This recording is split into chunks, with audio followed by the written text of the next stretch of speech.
I've never really viewed myself as particularly talented. Where I excel is ridiculous, sickening work ethic. You know, while the other guy's sleeping, I'm working. While the other guy's eating, I'm working. I have a great time with my life, and I want to share.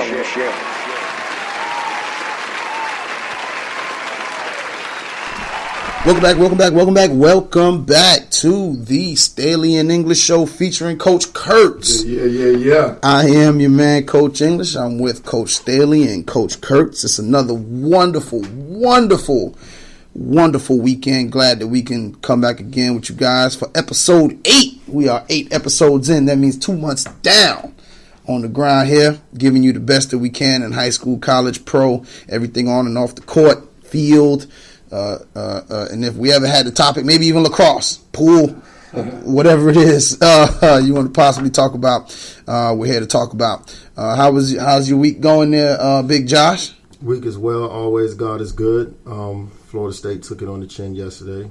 Took it by 3. I'm expecting my Redskins to actually beat the Eagles tomorrow and pull in one game behind first place into it. It'll be a virtual tie, not a literal tie, but it'll be a virtual. So I'm expecting my boys to take care of business yesterday. How everything going with you, Michael? Man, I had a phenomenal week. Got to go out to check out Coach English and his guys, go over some stuff for their workout. Shout out to your team, Coach. Got there at like 6 p.m. on a Thursday night, and you had, 15, 16 guys in there working hard. So that was awesome to get to see your guys, and they were really engaged and bought in. And then I actually went down to Atlanta yesterday for a high school strength coaches conference, and awesome. There's some unbelievable high school strength coaches in the country. Got to give a shout out to Coach Gary Schofield and Coach Toby Jacoby, both guys down in Atlanta, who I put what they do up against anybody in the country at any level. Coach Schofield is one of my biggest mentors. I basically steal almost everything I do from him, so I got to give that full discipline. And then last thing, I think we got the best podcast out there for sure, but if you haven't, on my way to and from Atlanta, I was listening to the Road Tripping podcast. Yeah, I listened to it on my way here. You put me on that. It's funny. It is a great podcast. If you haven't checked that out, obviously listen to us, but then if you're looking for another one, Road Tripping podcast with Richard Jefferson and Channing Fry. Yeah. I actually got a chance to go to the South Carolina High School League Leadership Conference this week. I failed to mention and heard some great speakers. Our own Coach Hallett, head baseball coach over at AC Floor, did a tremendous job. And That's then I was man right there. And his speech was awesome, man. Talked about actually, do you have what it takes? Sportsmanship. The kids were engaged.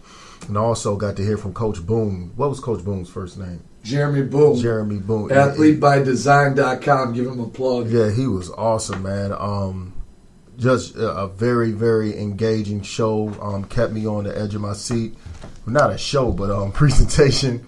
And I think it was great. I picked up a lot from both of them. And shout out to the High School League for hosting that. Young folks were able to come in and gain some leadership skills. So that was very good. But let's get into what we're going to talk about for this week's show. As the basketball season approaches, or it could just be any season that you want to play, that you participate in, we want to talk about a few things on, what to expect, how to look at things, and one thing we're going to talk about, and we'll let Coach Kurtz kind of hit that hard, is handling the relationship that triangle between trainers, coaches, parents, skill coaches. We're going to talk to the young folks and get them to understand how important it is to be a winner off the field or the court of play, that everything connects. You can't just be a stud in your sport. You got to be a stud on and off the field. Be a great person in every aspect. And then finally, little something for the parents. How can you help your child be a winner? Okay, so we're going to go ahead and kick this thing off. We'll let Coach Kurtz get into his specialty, talking about how he handles his relationships with his coaches and being the strength coach at AC Floor. Oh, last time I'm going to say this too. Coach English don't come at my strength coach anymore. All right, he gave you guys a plan. Now you sneaking and asking him to come down there and do these sneak workouts. Now I wasn't gonna say anything. It was not a sneak until I saw workout. Some stuff posted on social media. It was not a sneak workout. Okay, so this is what we're gonna do. Why would I post it on social media if it was a sneak workout? This is what we're gonna do. Get your own strength coach in Hartsville. Okay? Get you one, and then leave mine alone. Okay? Listen, let me say this. Right. Let me say this.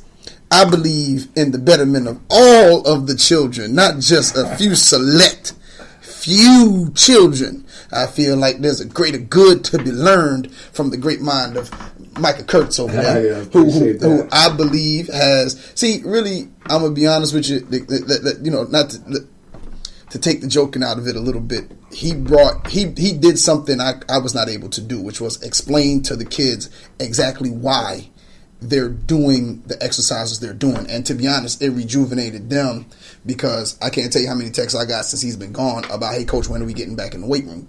When before I couldn't even, they went and we worked hard.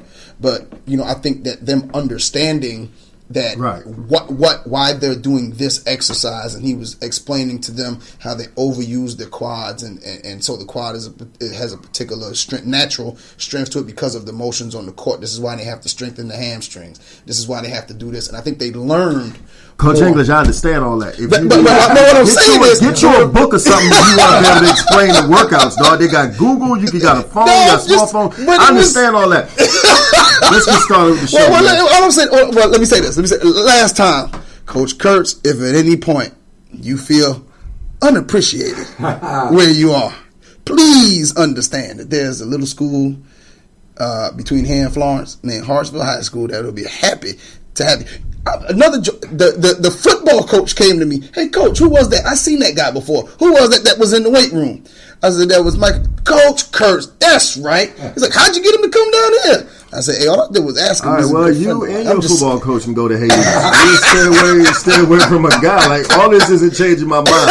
We know what we have here. This isn't an ugly duckling in the pond that we're overlooking. I know you appreciate him to the death, but I mean, we're gonna bring it back. But you brought it up. I didn't bring it up. No, I'm swinging next time. Okay, I mean, it is what it is. I mean, we just gotta, But your kids got the sparring outfit in the back. We can make it happen. They do get the sparring outfit. They do.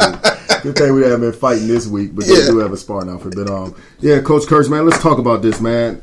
Break this down, the importance of these people having a healthy relationship. Yeah, so I mean, honestly, that was a great lead-in about how Coach English talked about. I really want to explain to all of my athletes the why behind what we're doing in our program. And so I always sit down at the beginning of the year and then continually talk to them about the core values of our program, the goals and the mission of our strength program. And so it's a delicate relationship with, if you got a full-time strength guy at the high school, and then you want your athletes to want to be the best and want to buy in and get that extra work. So if they want to get a outside trainer as well and get a personal trainer or a personal skill coach for their sport, I mean, it's a delicate relationship. You want them to want to get better and want to get that extra work in. And we talked about it a few weeks ago. I mean, everything about coaching in life is about communication and about relationships. So I need to communicate with my athletes about what we're doing in our strength program.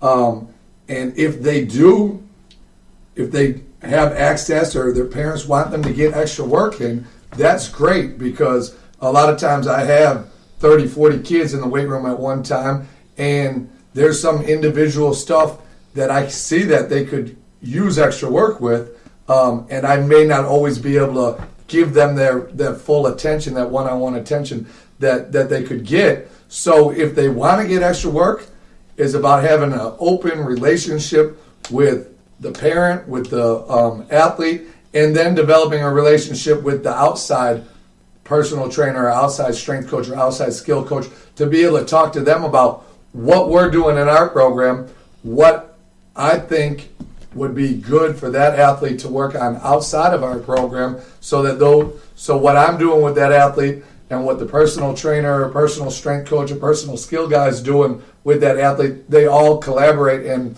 they're married and they work together in a unified fashion. So again, it all comes down to relationships.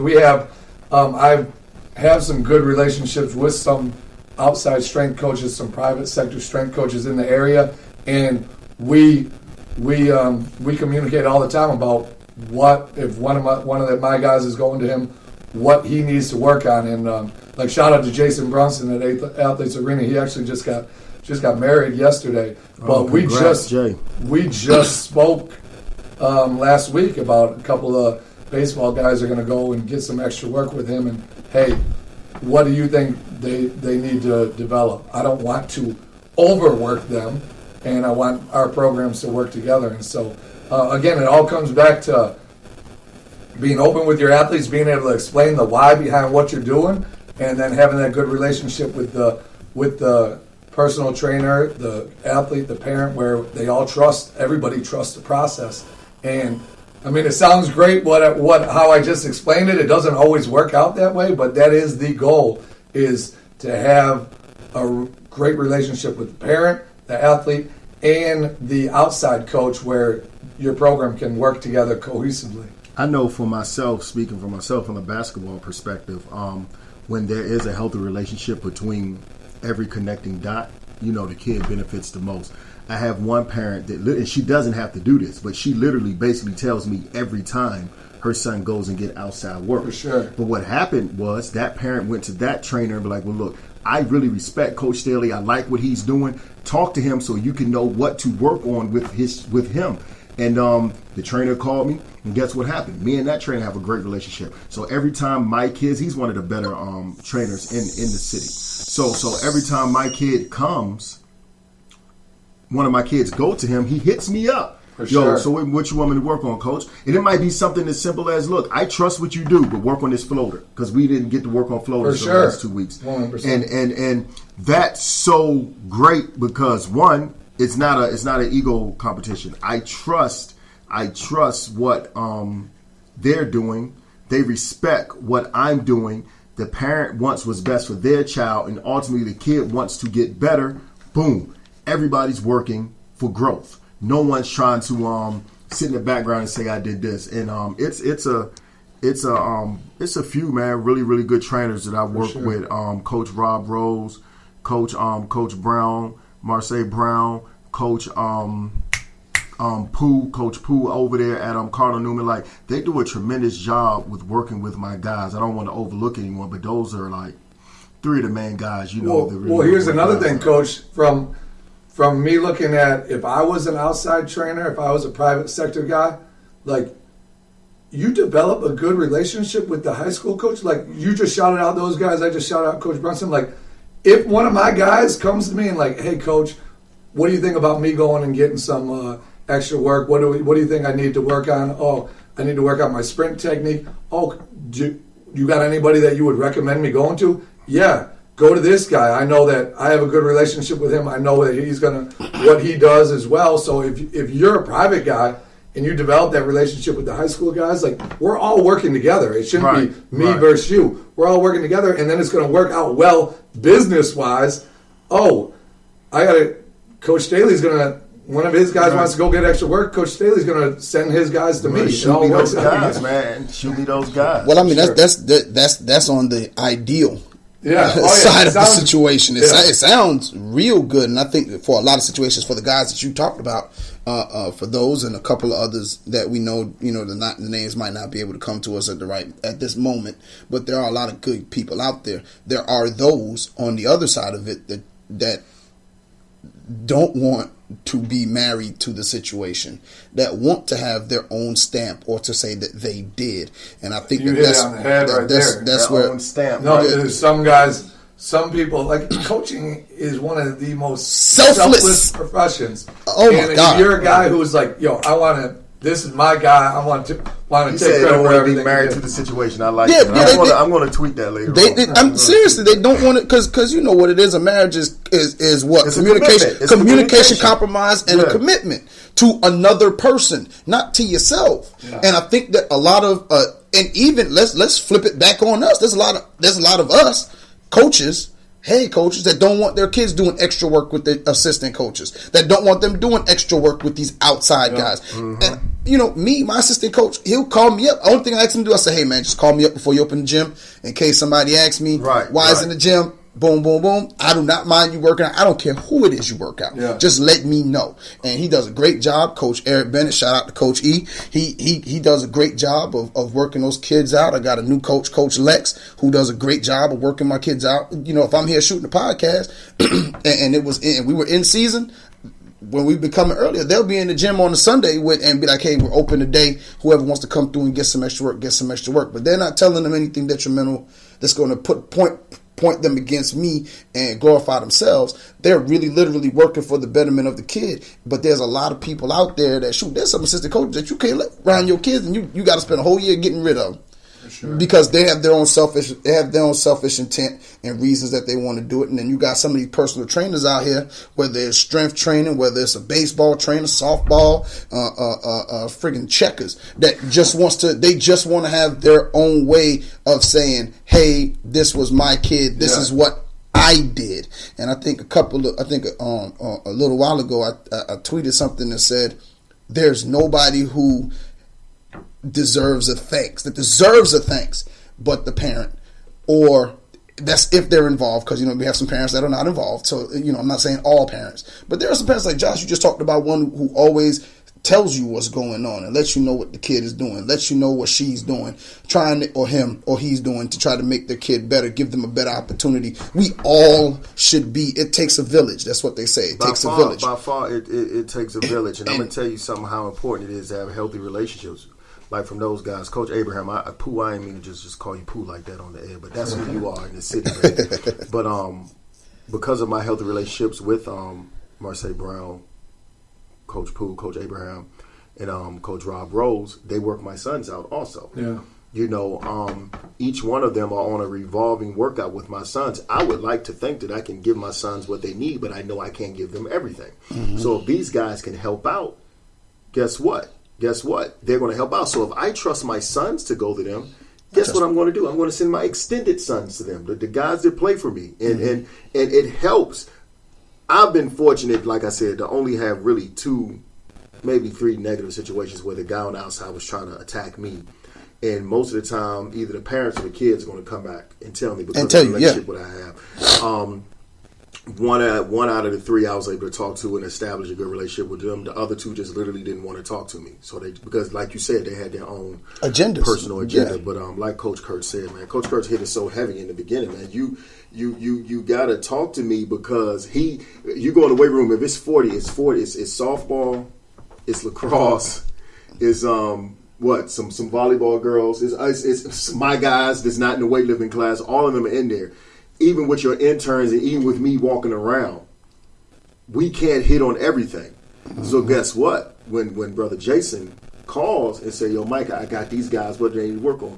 Well, it could be something as simple as, hey, Jason, work on their quick twitches. Work on their hammies a little bit more because we didn't get that. Sure. And guess what? The kid grows. Jason still gets his money, his investment, and everyone benefits. So parents, man, because it starts really with you, parents.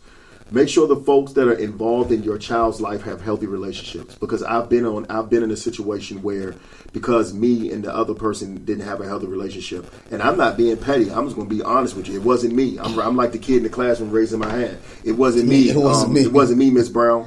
It wasn't me, Miss Black, Miss Blue. I wanted to make sure that I did what was best for the child. So it's important to have a healthy relationship, but and for sure. And last thing, I mean, if the coach is in it to say, I did this for this kid, like that's not like you said, nobody deserves to thank you. The person who deserves the credit is the kid. Yeah, the kid deserves the credit. Doing the work. Like, I mean, if you're just trying to say, hey, I'm the one who made this kid, that's not the kind of coach. The kid still has to have the work ethic, 100%. The heart, the fire, the desire. I mean, our breakout is on every breakout we say dedication, determination, desire. You got to have that desire, but that's from them, from within. So we could send them to trainers all day, but remember, you said it. What I think it was episode 3 or 4. You said, it's not what you do, it's how you do it. You know, like Coach Kurtz, he was at the workout and he said, that kid right there, points to a kid and says, that kid's a beast right there. And all he was doing was wall squats. Yeah, he was focused. He was bought in. But he was so glued. He was so dialed in to Coach Kurtz that he did it and so to the point where he was teaching the other kids. No, you're doing it wrong. No, you got to do this. You got to do that. You know, and which was so funny as he said it. I wouldn't have had to have been looking at who it was to know who he was talking about because that's the type of kid he is. You know what I'm saying? So I like the fact that my kids go out and get extra help. I love it because, like you said, we can't hit on everything. But you know, let's always make sure that the lines of communication are open and we stay, you know, incommunicado. Because if we don't, you know what I'm saying? If we don't, we're setting the kid up for failure because now we're pulling them in different directions. Yep. And the kid never wants to disappoint anyone. You know, I've never met a kid that intentionally wanted to disappoint someone. So keep coaching. They always, keep coaching. Yeah, I know some kids that ain't get a fat butt. No, I'm just saying something. No, they just don't. They don't intentionally want to disappoint. You know what I'm saying? I don't think there's anybody with, you know, kids wise. I think a lot of that stuff is learned behavior that they learn over time. You know what I'm saying? So I just think that, you know, let's all foster a great relationship. Let's be married to the situation and make sure that we, you know what I'm saying, get these kids where they're supposed to, where they want to get to. All right, that's great, man. I like how you use that word married, man. I'm expecting you and Coach Kurtz to get married real soon. All right, moving on. We're gonna go ahead and get into this winning off the field, man. Winning off the field, winning off the court of play. Young people, a lot of times, young folks, y'all think you could just show up. You think everything is going to go well. Well, guess what? The human body and life doesn't work like that, okay? The more in line you are with everything that you do, and you're in because everything correlates, everything connects, everything collaborates amongst each other with the different things you want to do in life. What are you talking about, Coach? This is what I'm talking about. I can't be a great mechanic if I'm going around getting drunk, you know, 5 times a week because my hands aren't going to be steady. You know, I can't say I want to be a great singer if I'm running around in the cold with my shirt off every day getting sick. You know, everything you want to do is going to have to be in line. So young folks, you got to start. We got to, and it's our job as adults because I'm tired of cutting on ESPN, seeing these young folks getting arrested or getting suspended or getting fined because they aren't being consistent with their expectations off the court like they are on the court or on the field. So we have to be very, very consistent with what we do. The first thing I'm going to touch on, then I'm going to pass it on, is young people, stay away from recreational drugs, especially alcohol if you aren't old enough to drink. Okay?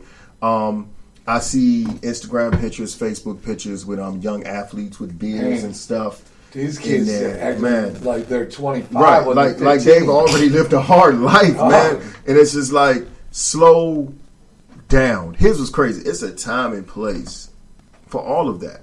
But if you want to be as great as you possibly can be in whatever sport you're playing, you cannot do recreational drugs. You can't be out here drinking and sneaking behind your parents' back. Or even more goddamn dangerous, your parents know you're drinking and think you're going to be able to perform at the highest level in your sport that you play. It's just not, that's just not how the sacrifice goes. You have to, in order to be great, you can't do what everyone else does. Shout out to Dr. Barron, Coach Alex Barron's wife, who taught me that at South Carolina State University. You know, that was one of the first things she told me. You can't be, in order to be great, you can't do what everyone else do. There's no commonality. There's no commonality behind the door of greatness. When you open up that door of greatness and start looking and say, that's where I want to be, you aren't going to see everything that you're used to seeing on a regular basis because it's not common. It's not common. And young folks, y'all got to, I know it sounds cliche, but you have to stay away from the drugs.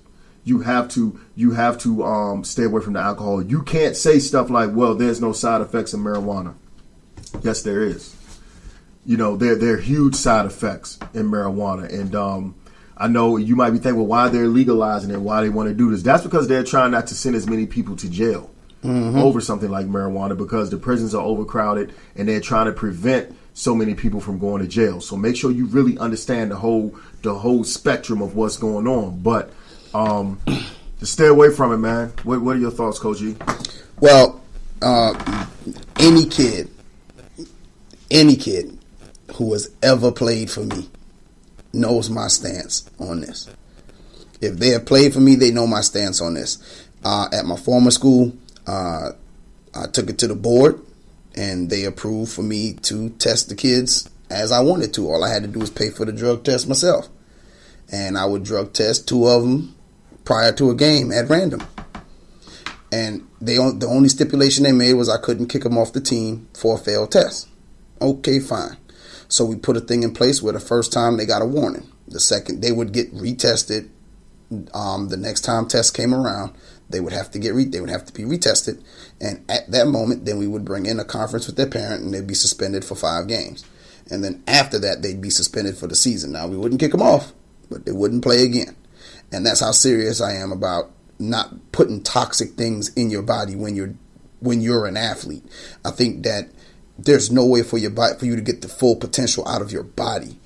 Not only your body, but your brain. For sure. All of those things are psycho. They go straight to your brain before it goes anywhere. That's why you feel woozy or sleepy or whatever else it is. That's a reaction to it going to your brain. That's why you can't remember half the stuff that you're supposed to remember to do. You know, like and then I'm sorry, this is going a little bit off track. But then you think we stupid. You come in reeking of it. Hey man, you been smoking? Nah, coach. Yeah, I'm dumb. I got stupid written across my forehead. And then now you expect me to put you out there to perform in practice or something else? You know, like I don't understand it. I don't understand. Like, and me growing up in Jersey, man, like me and one of my homeboys, we couldn't find no place to buy weed because wouldn't nobody sell it to us. Well, they said, man, no, you're I'm not giving that to you. You better go someplace else. And once again, comes down to the village because somebody's selling it to them. Somebody's whatever. And that's going a little bit far left. But I just feel like there's no way for you to perform, for you to get the full potential out of your body. There's no way possible if you're drinking or doing recreational drugs. And if you're talking about going to the next level, they put you out of school. Yeah. Well, here's my thoughts. Like, so again, another shout out to Richard Jefferson and them guys on the Road Tripping podcast because they were just talking something similar to this topic about. So it was Richard Jefferson, Channing Frye, J.R. Smith, LeBron. We're all talking, and all of them were talking about how many guys they've seen growing up, except I don't think LeBron had this problem, but those other 3 guys, how many guys, Kyrie was on it too. How many of them they saw growing up that were better than them growing up that did not make it because they were not fully engaged in being great 24 hours a day, these guys, Richard Jefferson, and listening to these guys speak, Richard Jefferson, Kyrie, LeBron, like, they are extremely intelligent guys. Mm-hmm. And that's the thing that I don't think that gets out there in the media and stuff is these guys that are playing professional sports are intelligent, smart guys.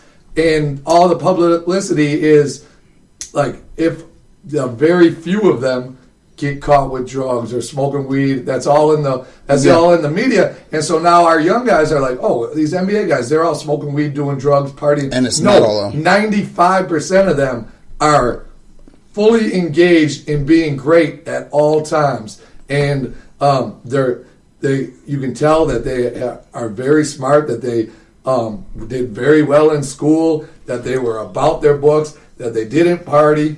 And those are the guys that make it. Yeah. Those are the guys that make it. Are there a few that make it that just had just unbelievable athleticism and just luckily made it? But like when you look at J.R. Smith, if you look at him, you're like, oh, that guy's from the streets. That guy, but no, he grew up in middle class New Jersey with 2 parents. He's very, very well spoken. He's a very smart dude just because he's got all those tattoos and it looks like he's from the streets. He's not. He's not. Like, and he's what's he, 10, 11, 12 years in the league. Right. Yeah. I mean, he takes care of his body, but that stuff doesn't get publicized as much. And I mean, so if you want to make it where those guys have made it, like, you can look at those guys and they have done everything, resisted temptations, resisted drinking, resisted doing drugs, all growing up, did well in school, and that's what helped them get to that opportunity. Like, and I mean, Kyrie Irving's one of the top 5 players in the NBA, probably, right? I mean, he's talked about, Right. Yeah. there were guys in my neighborhood that, in my area, that were better than me growing up, and they never made it. Yeah, like, right. they were better than Kyrie Irving, who's one of the best players in the NBA right now. Yeah, I mean, I mean, shoot, New York. I mean, from where I come from, it's a million of them. You know what I'm saying? And I know from South Carolina, it's a million of them. It's so many people who chose to do something different, to not be great. They did everything they could to not be great. You can shoot. Me being a high school teacher, my first teaching job, I was at a school with one of the country's top players, and shoot, he couldn't stay in school because he loved the weed so much. Now he ain't doing nothing. You know what I'm saying? Like, it's the what I need the young people to understand is, it's not that we don't understand the temptation. All right, and then for a person like me who had a really, really hard, I had a really, really hard life, and not to say that I did not try it. I don't do it because I know it's not good for my body. I know it's not.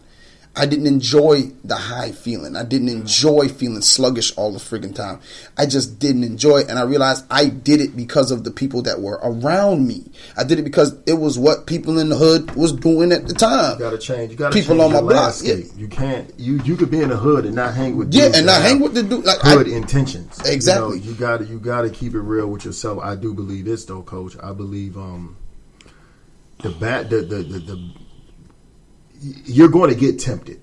Yeah, I mean, That's not what we're telling you to fight through. Don't fall for the temptation. Yeah. Everyone gets tempted. I get tempted, Coach Kurtz, Coach E right here, because we're all human. But you have to condition yourself to know how to fight through the temptation. That's what we want y'all young folks to start winning more. But let me help y'all out a little bit more. Well, because we're talking about drugs. Well, how can you fight through these temptations? Well, if you fight through the temptation of not studying and bust your tail academically off the court or off the field, you're going to be successful. If you fight through that temptation of not wanting to respect that adult or that authority figure when you even feel that you aren't wrong, but you have to respect them just because they are the authority figure or the adult at that time, fight through that temptation of wanting to say, nah, man, what you talking about? Fight through that temptation. I've been there, done that. I grew up inner city D.C. I've been accused of the police wrongfully multiple times, okay? But each time I had to fight through that temptation, and guess what happened? I always came back on the back end right. Yeah. Okay? You have to be willing to control your social life. Everyone doesn't need to know what you're doing, but through an Instagram or through a tweet. Control your social life. But when you align all of these things, when you respect adults in authority, you focus in the classroom off the court. You find yourself saying, then you start saying to yourself, you know what? I'm not going to blow it this one time just for this high. I'm not going to blow it this one time just to get a little drunk or hang with the boys, because I've invested too much. And the more you invest, the more you want to take care of your investment. You don't want to just walk away from it. So bust your tail in the classroom. Respect authorities. Respect adults. Control your social life. Because all of that, because a lot of times young folks, y'all get involved with this social life and y'all be spiraling out of control and you don't realize you're connected with so many people socially over the internet and through media. They have you twisting and turning. And it'll help you fight through those temptations, man. And we're pleading to y'all because we want y'all to be successful. And like Coach Kurtz said, don't get it twisted. Those few dudes that you're seeing getting caught on TV, they've been getting away with it for a long time, and now they're just getting caught. Mm-hmm. And that other 95% has committed themselves. There's not as many as you think. It's not. The media sensationalizes things. And what's crazy is, young people, it is so, now this is going to sound crazy. And I tell my sons this. My wife looked at me like I was crazy when I first said it. It is easy to be great nowadays. You know why it's easy? Because most people aren't going to wake up for 5 a.m. workouts. Most people aren't going to bust their tail on that test. Most people aren't going to say no to drugs. Most people aren't going to walk away and be called a punk or a chump because they don't want to take a drink with the boys. Yep. Most people aren't going to do that. Most people nowadays are fine with not being great. Yes, they're okay with it. So if you want to be great, it's a lot easier because there's not as many people out there that want to be great. They don't want to put that work in. And a lot of people be like, well, we get to the top of the mountain. You know why the air is thin at the top of the mountain? Because it's rare. Because it's not that many people breathing. It's rare. So the air doesn't have to be thick. So when you get up there, you'll have all the air you need. Because it's and most people say, well, it was a lonely walk to the top. No, it's not. Because eventually you're going to see yourself surrounded with other people that want to be at the top. Yeah, so you will have all the company that you need, man. All the company. To piggyback on that, and then we'll move on. On that is, you want to know about where you headed or your greatness or whatever? Take some stock in your circle. For sure. Take some stock in your circle. Your circle is, who are your friends? Who is in your circle? Like, how many of them dudes are positive, are going to reinforce that even if they smoking, they going to say, hey, dog, nah, hey, you go ahead and head home. Take stock in your circle, because whoever you surround yourself with, that's what you're going to be. That's 100%. Whoever you surround yourself with, you are who you surround yourself with. And a lot of you guys are okay with the mediocre circle that you're in. Yeah, man. You'd rather be jealous of the great ones, even though you can possibly be a great one. You'd rather be jealous of the great one with the rest of them, hang out with the mediocre, rather than finding yourself in that great circle. Because you don't belong in the mediocre circle. That's why you're never comfortable. That's why you don't like what's going on. That's why you have bad days, because you're uncomfortable with your circle.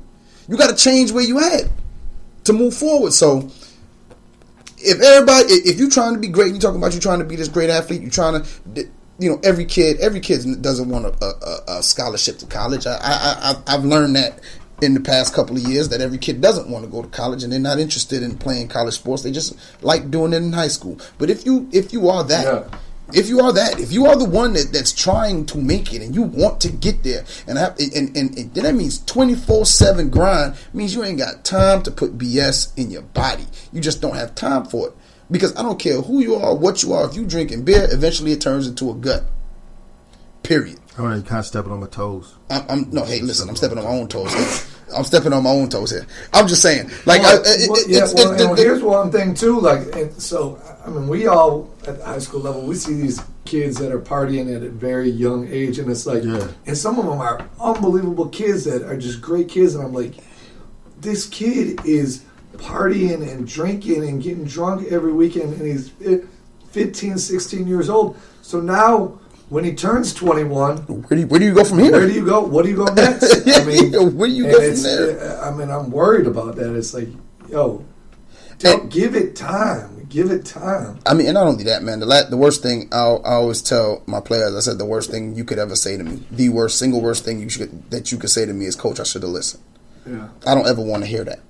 You know what I'm saying? So just make the right decisions. Do what you're supposed to do from the gate, and you ain't got to worry about all the extra stuff. All right, man. Here we go. Last but not least, man. Last but not least. Parents, how can you help your child be a winner?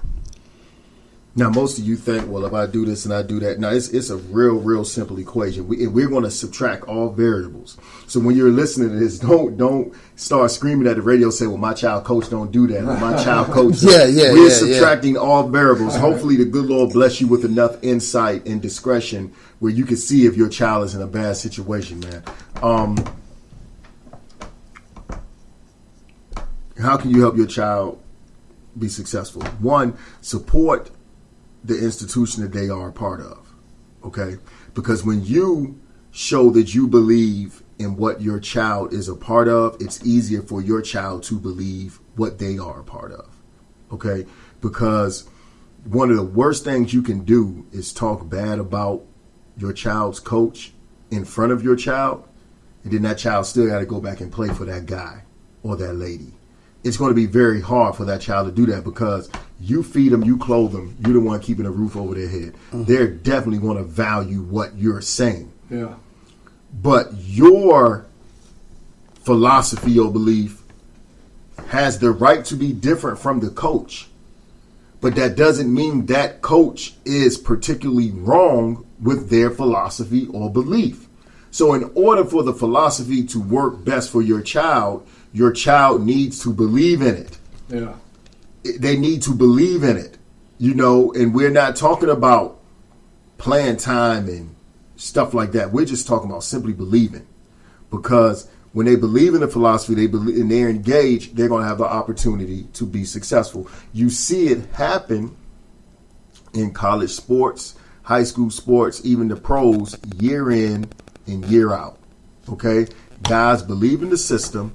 Those systems work. Chris Paul didn't believe in what the Clippers were doing. So guess what? The Clippers never really got over the hump. Well, everybody from Golden State believes in what Golden State is doing. Golden State wins at a high level. Well, coach, that's because they got Steph Curry, KD, and Klay Thompson and Draymond. Let me break it down for you. If you know anything about sports, the way Golden State plays outside in, they don't play inside out. Mm-hmm. The way they play outside in, statistically and percentage-wise, isn't supposed to work. Uh-huh. They were shooting threes at such a high clip. Like, even the announcers on ESPN were almost baffled at the beginning. Then they started believing in it. But because everyone believes in that system, make the extra pass, share the ball, move the ball, trust each other, and lock up on D, they broke the Chicago Bulls record. They won 2 of the last 3 championships. And that's with their starting 4-man, Draymond 6'5" on his best day? Yeah. They say 6'6", 6'7", but he's about 6'4", 6'5". So you have these guys believing in something. So the power of belief is very important, parents. That's the first thing you can do to help your child be a winner. What y'all got? Well, I mean, you bring up a person like Draymond Green. He's the ultimate. If you're talking about a person that sacrifices for the team, like he does the dirty work. Like he's the defender. They switch on all ball screens. Why? Because they got the versatility to do so. Because he can move his feet on defense. He rebounds the ball. He starts the breaks. Sometimes he is the break. He runs the floor. He doesn't care if he doesn't get the ball. Cause shoot, like, you know what, man, shoot that 3. I'm gonna get this offensive board and shoot. If I'm open, I put it up. If not, I'm gonna kick it back out. But that's a testament to what? To him, yeah, but his parents or whoever, whatever coach he had growing up or whoever was influential in his life, letting him know that, hey, there's no I in team. Support what you got going on, and let's see if it works. And the only way you see if something works, you got to believe in it. And that's the thing. A lot of parents don't believe in what the coach is doing because they feel as though it should be done differently, rather than, you know what, son. Or daughter, just what does coach want you? How about this? Ask your child what the coach is asking of you. I saw an article that says coaches should sit down with the parents and the kid at the beginning of the season. I found it intriguing, not sure if it's anything I want to do, but they should sit down and let the kid and the parent know what their role is on the team for this year. So this way the parent is informed about what your mindset is and what you're expecting out of the kid, and not necessarily the intricacies of the offense, defense, and this and the third, but just what you're looking for out of the kid. Hey, we're looking for your son to pull down about 15 boards a night. We know he's going to get his points. We're not going to really concentrate on that. Your son needs to work on his jump shot more, so we're really looking at him. But he can play great defense, so we're looking for him to be one of our better on-the-ball defenders. Just little things. But then we alluded to it a couple of weeks ago. Parents, all that stuff Coach Staley said was just good, but you got to be able to look in that mirror. Put your kid in front of that mirror, or look at your kid not through them rosy glasses of the child that you love and care for so much. Yeah. When your child is out there, is he performing to a point where you go, okay, well, I don't know why he took my son out. I don't know why this. So now they got the peanut gallery going in the stands, everybody talking about the coach, and now nobody is successful. How can anybody be successful in that environment? I don't see it being possible, because now you're going to go home and you're going to tell your kid whatever, or speak about on the ride home from the gym or wherever, talk about how bad the coach is in front of your child. So now the coach, who has to live with you, just like Coach Staley just alluded to, who has to live with you, the kid now has to make a decision. Do I listen to my mom or dad, who I know loves me because they put a roof over my head, food in my stomach, and clothes on my back? Or coach, who is this outside person who I like, but my mama really don't like him or her. And so now we put this kid in a position where there's no way for him to succeed because he's torn in two. What you got, Mike? Yeah, I mean, so if you have a coach, if your coach wants the absolute best for your son or daughter, and is trying their best to be a great role model and win as many games as possible, which the vast majority of coaches, that is what they all want. Support that coach. Support that coach. Is every coach in every high school, in every school in America, the best X's and O's coach or the best coach? No. Is every coach Coach Staley, Coach English, Coach Hallett, Coach Steve Smith at Oak Hill? No, not every coach can be great like you guys are. But almost every coach in America wants the best for their kid, for their players, wants the best for those parents, sons and daughters, and wants to win as many games as possible. So if that's what that coach, that coach's, they want the best for the kid and they want to win, which majority of coaches do, parents support that coach. Support that coach. So don't talk bad about that coach in front of your kids, because at the end of the day, all it's going to do is have a negative impact on the team and have a negative impact on the coach and player relationship. That's how I got it. Yeah, man, it's important, man. So, like, I think parents, we don't even have to talk about this long. Y'all are adults. Y'all have to help those folks. Go to the game and cheer. Because when the kids see that you're cheering for the team, I've seen parents just sit in the stand and only are engaged in the game when their child is playing. Don't do that. That's not helping your child. Believe it or not, that's not helping your child. Go to the game and cheer. Trust the process. Let the coach do their job. Support the coach. And help your child get better. You know, as a parent, I never want to, I try my best to stay away from coach and parent when I'm dealing with my sons. You know, my oldest son has been in situations where literally he was not the best player on the team. So he didn't play as much. So guess what happened? He was in the car and he was frustrated on the way home. I did not talk about the coach. The conversation was only directed at him getting better. And guess what else I did? I called the coach and was like, look, your player needs to talk to you, man. He wants to know what he needs to do to get better. I didn't put my opinion in there. We figured out a way to get better. I told him he needs to get better, and his coach explained what he wanted from them. Guess what happened? The child grew. I didn't jump teams. I didn't say, well, we're transferring or we're doing this. We focused on the child getting better. That's how you help your child win. And it sometimes is a bitter pill to swallow, but you can't bring pride in it, man. It's especially when you're dealing with playing a team sport. And it's so hard to find a sport nowadays where you don't need a team, even in tennis. Yeah. You know, you need something, and it's going to be someone you're going to have to trust in tennis. You're going to have to trust your caddy in golf, you know. But at the end of the day, as parents, I think what we really want y'all to get y'all to understand is your role plays a major part on how successful your child is from an abstract point of view. I'm not even talking from a literal perspective, you know, but if you come and help them have the right mindset and the right insight and view on what they need to do, I think it's a lot easier for that child. Well, it is at that point, because now the child feels as though it's in a comfortable situation. The child feels as though he or she is in a comfortable situation in which the parent and the coach are can get along and really are interested in the betterment of the team. And I think when a parent is in interest of the betterment of the team, then, you know, the kid then becomes a team kid because he's taking his cues from his parents. Remember, like we said, kids, all their behavior, the majority of it is learned.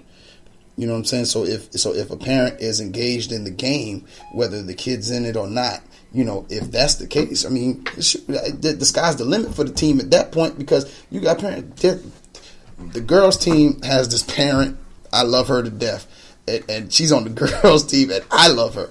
Her daughter doesn't play much at all. But every game, she shows up with this huge cooler and this huge bag, and she chairs all four teams, JV games, varsity games, and after the game, she gives out snacks and cookies and juice and water to every player. Now, her daughter don't play that much now. That's awesome. But she's there, and you know when she come in, you hear that cooler rolling into the look gym. at the life lesson she's teaching her daughter, man. Yeah, her daughter's going to be a great person because of that. Yeah, but that's it. She's teaching her how to be, no matter what, you are a part of the team. So I'm going to support the team. She could have just brought food for her. Yeah. She could have just brought food for her. It's been so much food that my kids that's running around the gym, she'll give to Mir and Edison. Oh, here, give him this, give him that. You want more? You know, but that's the type of parent that you want. Like, and I'm not saying I have some that I don't. I'm just saying that that's the type of parent that you want. You know, it's just there's so much to be learned from a lot of this, just from sitting there. And even if I'm a parent who really, really does not like what's going on with the coach, okay, fine. You have options. There are a lot of options for you as a parent, you and your child.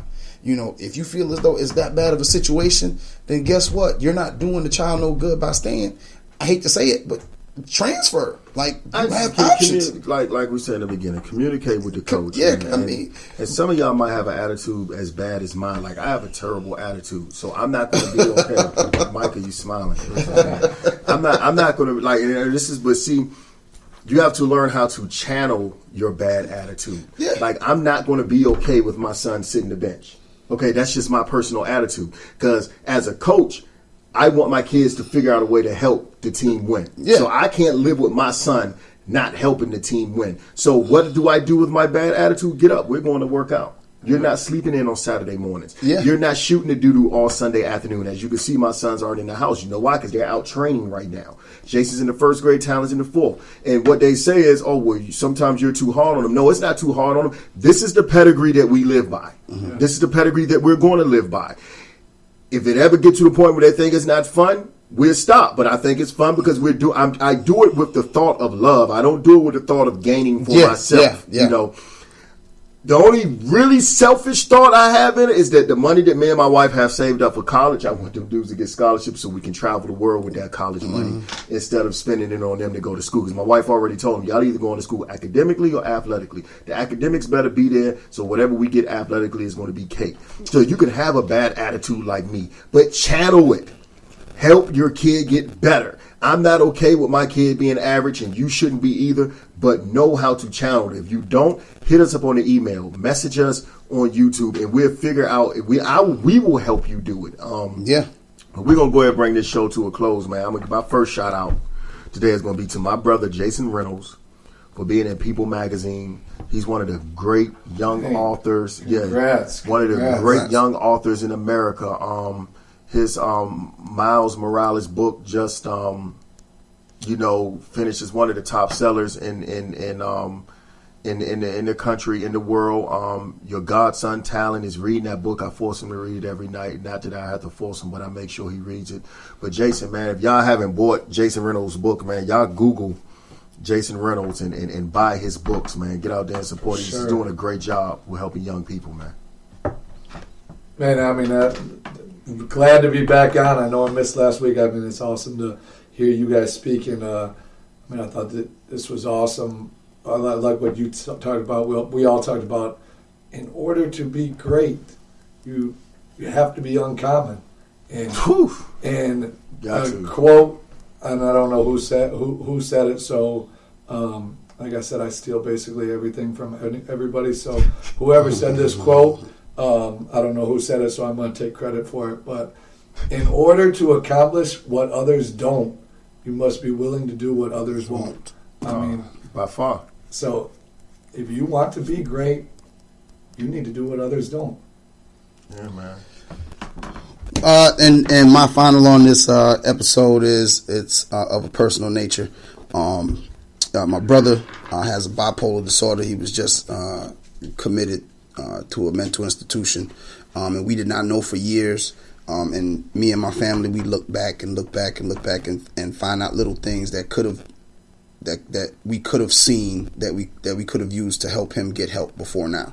So please pay attention to your brothers, your sisters, your mothers, your uncles, your family members, friends. Pay attention to what they're doing. Anything that comes up out of the ordinary, and try to figure out a way to talk about it, have conversation, because it isn't until my mom and my dad, who hadn't spoken for years, got together with my brother this past week and sat him down and talked to him, was where he decided to really go and get help after 10 years of a back and forth in and out of facility after facility.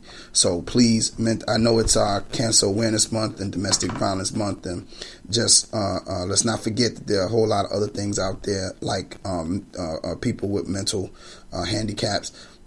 Please just take notice, pay attention to people that's around you, so that you can stay on top of the situation rather than being reactive like my family has had to be. Sure. For any comments or questions, anything that you would like to give for the show, make sure to email us. Be a part of the conversation at The Staley and English Show. That's AND, The Staley and English Show at gmail.com. Yeah, I got the last thing of sending those emails. We need a name for our studio. On the Road Tripping podcast, they got a name for their studio.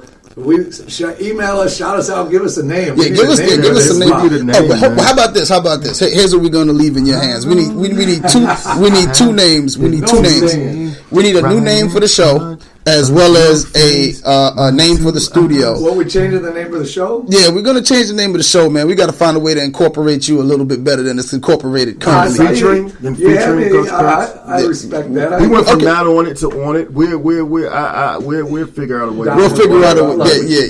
Yeah, we got to figure out a way to do it. But mostly, let's get, like Coach Kurtz said, let's get your opinions on the studio name, man. It's got to be a name for the studio. I mean, no singing. No singing. The birthday's over, right? No, but I'm saying it still sounds good. good. Your wife, happy birthday. Yeah, happy birthday, Miss Staley. Finally, Miss Coach. Well, y'all enjoy your week. I swear it's distracting every time he starts to do it. I have something in my head and it goes out my head. I can't wait till this birthday thing is passed. But don't forget, email us. Let us know what you think. Hit us up on YouTube. Right. Check out the show on iTunes and Podbean. Also, shout out to what's the podcast again, Coach Kurtz? Road Tripping. Yeah, you guys want us on your show? We're available. We're available. Yeah, come on, Richard Jefferson, Channing Frye, holler at us.